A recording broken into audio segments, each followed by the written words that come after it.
ना बचबू।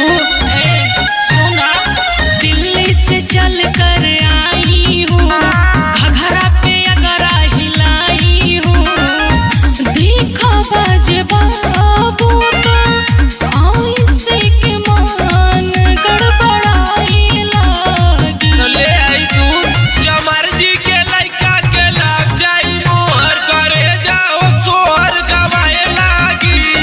ऐसा पूरा छोड़ा दे तोहर, करे जाओ सोहर गवाए लागी।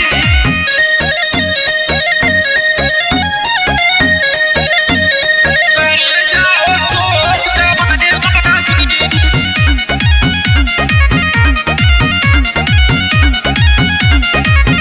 लागेला मडर